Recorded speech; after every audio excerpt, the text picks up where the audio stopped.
Vamos seguir por aqui, agora a gente vai para outro ponto onde também a decisão pode ser afetada. Já já o nosso PC, direto de Vitor Meirelles. Agora, deixa eu trazer para você o que disse a ministra dos povos indígenas, a ministra Sônia Guajajara. Vamos assistir. Seguimos agora comemorando, celebrando sim essa grande conquista. Foram tantos anos de muitas lutas, muitas mobilizações, muita apreensão para este resultado, porque assim, o resultado que define o futuro da demarcação de terras indígenas no Brasil. Então vamos sim comemorar o resultado dessa grande força dos povos indígenas do Brasil. As terras sendo reivindicadas e sendo concedidas aos indígenas, elas serão terras que poderão ser aproveitadas de qual forma, Roberto? Deveriam, Fernando, ser terras produtivas. Terras onde eles pudessem tirar o sustento e também a possibilidade da alimentação. Não é o que acontece. A lei que protege a cultura indígena no Brasil produziu uma situação absolutamente anacrônica. Os indígenas do Brasil são tutelados pelo Estado e não podem ter poder econômico, que é um absurdo.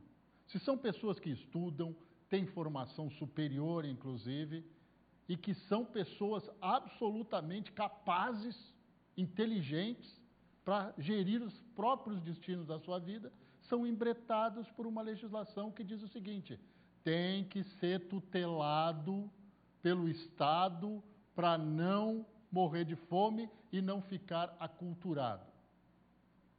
O indígena também tem que acordar para isso. Tem que mudar essa legislação. Tem que mostrar essa legislação. Outro detalhe, você não ouviu até agora este comentarista, nem o Fernando, nem os nossos repórteres, falarem do que está acontecendo no Congresso Nacional. Lá, a Câmara dos Deputados já aprovou uma lei que devolve o marco temporal e estamos esperando que o Senado da República, a Casa Revisora, faça o mesmo. A Comissão de Constituição e Justiça, esta semana, enrolou. Ficaram debatendo o sexo dos anjos sobre uma audiência pública que não saiu. E agora, só na semana que vem, a CCJ, que avalia a constitucionalidade das matérias, vai votar o assunto para depois continuar o rito e, de repente, o Senado, num fato milagroso, até meados de outubro, votar o marco temporal também. Vai haver outro conflito entre o que o Congresso decidir e o que o Supremo decidir. Um não é maior que os outros, são harmônicos entre si. Mas tem que se colocar um ponto no final em algo que pode se transformar um conflito de proporções inimagináveis. Bom, e aí, quando a gente fala do contexto político, o que é, vamos chamar de por baixo dos panos no STF, aí no Congresso a situação é diferente. Aí o envolvimento político ele é público. Ele ganha a luz da sociedade. E sim, é uma discussão política também, envolve partidos e lados políticos essa situação. Bom, antes de eu seguir, nós vamos para Vitor Meirelles agora, mas antes de eu seguir para lá, eu quero só questionar essa tua última informação. O Congresso está discutindo e pode falar o seguinte: não, nós vamos manter o marco temporal. Câmara aprova, Senado aprova, lei para todo o Brasil. O presidente da República pode vetar. Isso. Volta para o Congresso e o Congresso pode derrubar o veto do presidente da República. Agora, a dúvida é, desta forma, a decisão do STF passa a não ter mais valia ou o STF vai ter que rediscutir? A questão não é a rediscussão, Fernando. A questão vai ser simples. Vai virar uma batalha jurídica muito grande no Brasil, e enquanto existir essa batalha jurídica, a prudência manda que nenhuma das decisões que foi tomada passe a valer. É uma situação bastante delicada. Esse assunto é muito delicado. Sim, difícil de entender. Vamos para Vitor Meirelles agora. O PC está me chamando porque por lá, gente, tem cidades que podem simplesmente desaparecer. Justamente é o caso de Vitor Meirelles. Se toda a cidade for colocada como área indígena, acabou Vitor Meirelles. Essa declaração não é do Fernando nem do Roberto, é do próprio prefeito. Vamos para lá? PC, explica como essa notícia está repercutindo aí na cidade. Vitor Meirelles, bom dia para você. Bom dia, Fernando. Bom dia, Roberto Azevedo. A maior preocupação por aqui em Vítor Meirelles é com o futuro da agricultura familiar. O município tem hoje 5 mil habitantes e a sua principal fonte de riqueza vem do campo. A agricultura é responsável por 65% das receitas da cidade. E é nesta empresa a céu aberto, é que garante o futuro, garante a sobrevivência, garante o sustento de 870 famílias de pequenos produtores rurais.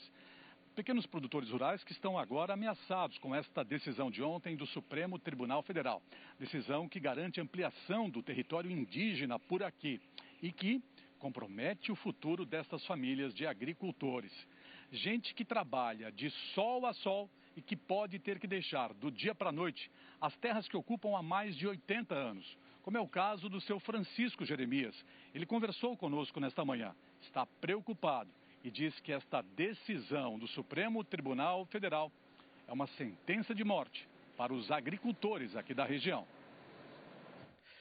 Realmente, eu digo que é uma sentença de morte, porque o agricultor familiar, ele vive da terra. Nós vivemos realmente, né, numa área de 10 a 15 hectares por família de agricultor familiar e praticamente vai atingir mais de 800 famílias que têm escritura pública, né, mais de 100 anos, né? O senhor não se imagina fora daqui o senhor não sai?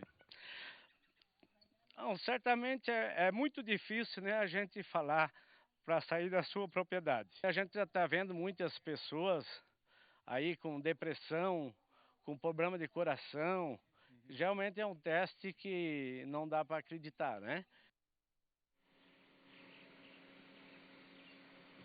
Muito bem, esse seu Chico Jeremias, se for validada a decisão do Supremo Tribunal Federal, vai saltar de 14.200 hectares para 37 mil hectares, o tamanho da reserva das terras indígenas aqui nesta região do Alto Vale. De cada R$100 que o município de Vítor Meirelles arrecada, R$65 vem do campo. Eu vou conversar agora aqui com o vice-prefeito, o Ivanor Boing, vice-prefeito da cidade, gestor público. Como é que a cidade, a decisão do Supremo, compromete as finanças do município, inviabiliza a cidade? Bom dia. Bom dia.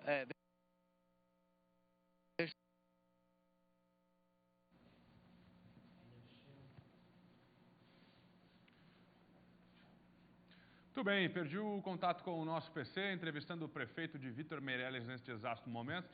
Assim que o sinal restabeleceu, o vice volta com a gente aqui para discutir mais desse impacto. A cada R$100 que a cidade gera, R$60, algo em torno de R$65 vem da agricultura familiar. Isso significa acabar praticamente com a cidade se toda a área for transferida para a comunidade indígena. Aliás, eu quero acrescentar uma informação. Dentro do marco temporal histórico, essa tese, havia uma exceção. Se a terra estivesse em litígio, quer dizer, houvesse uma disputa pela terra, aí sim valeria outra regra que poderia ter a reserva indígena. PC de volta comigo, direto de Vítor Meirelles. PC. A cada R$100, Fernando, que a cidade arrecada, R$65 vem do campo, vem da agricultura. E essa decisão do Supremo atinge 45% de todo o território da cidade de Vítor Meirelles. Prefeito, inviabiliza a cidade essa decisão do Supremo Tribunal Federal? É preocupante essa notícia? Veja bem, a decisão de ontem do marco temporal, da repercussão geral, ela vai balizar todos os processos de demarcação de terra indígena no país. No nosso caso aqui, é o primeiro processo pós essa decisão do marco temporal ser julgado, que é a nossa chamada ACO 1100. E para esse processo atinge Vítor Meirelles, Itaiópolis, Dr. Pedrinho e José Boatê. A grande parte a ser demarcada é de Vítor Meirelles no que diz respeito à agricultura familiar, né, que representa na economia 65% da economia de Vítor Meirelles e ocupa um território de 45% a área a ser demarcada. Então, viabiliza a cidade? Então, é preocupante, porque a gente não sabe direito qual vai ser a repercussão e os desdobramentos pós isso, até porque parte das decisões vão se dar posterior à semana que vem. Vice-prefeito, agora a cidade pode perder do dia para a noite também 65% da sua arrecadação. Como é que a prefeitura se posiciona nessa batalha entre indígenas e produtores rurais? Bom, ao poder público cabe pedir a ambas as partes que mantenha a paz, né, e que aguarde as decisões judiciais que ocorrem, né, para que não haja nenhum tipo de conflito, coisa que nós já vimos no passado. Isso a gente se comporta nesse sentido. E o município acompanha atentamente, porque com certeza vai influenciar no jeito de ser do município, na economia do município de Vitor Meireles. Muito bem. O vice-prefeito Ivanor Boing é também o técnico do time da cidade aqui, o catarinense. É mais fácil ser técnico do catarinense ou administrar esse conflito? Com certeza técnico do catarinense. Um abraço, Deus Obrigado. abençoe. E nós voltamos então para o estúdio, Fernando, com uma última informação. Desde 1926, aqui essa região, né, tem essa demarcação de 14.200 hectares, pode saltar para 37 mil. E para os pequenos produtores ainda restam duas esperanças. Essa ação que está tramitando no Supremo Tribunal Federal, que será discutida, o caso concreto que será discutido a partir da próxima semana, mas há também um projeto de lei tramitando no Senado Federal, já passou pela Câmara. É o projeto de lei 470, que garante o direito de propriedade aos pequenos produtores. Passou na Câmara, foi aprovado e agora está sendo avaliado pelos senadores da República. É uma esperança também do Legislativo para os pequenos produtores aqui da região. Voltamos ao estúdio com você, Fernando. Muito obrigado, viu, PC, pela informação. Ouvindo o vice-prefeito da cidade, 45% da cidade, viu? 45% da cidade pode aí estar em xeque com essa decisão do STF. Cunhaporã é mais. Cunhaporã, quase que a totalidade da cidade. Por isso a gente reforça aqui que é o seguinte, né, gente?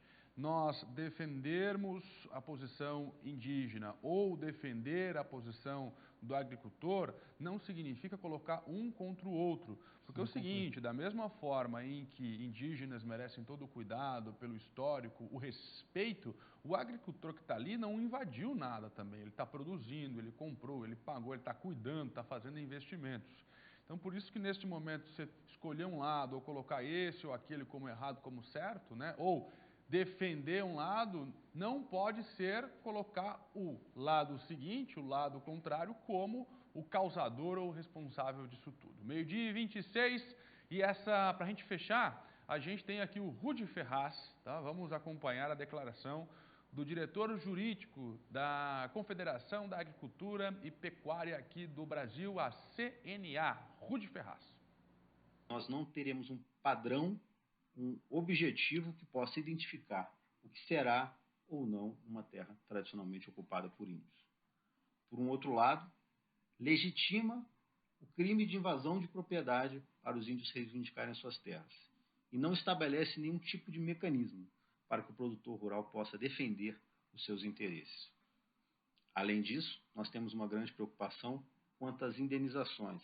Nós não podemos aceitar de que seja implementado demarcações de terras indígenas, retirado o direito do produtor rural de propriedade, sem nenhum tipo de compensação.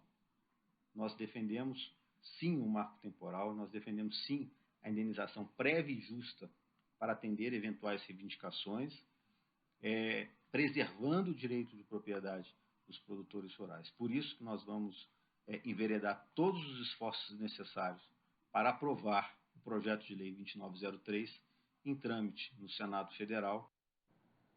Muito bem. Assim você acompanhou a cobertura mostrando no interior catarinense as lideranças políticas dessa votação que aconteceu no STF, que derruba o marco temporal.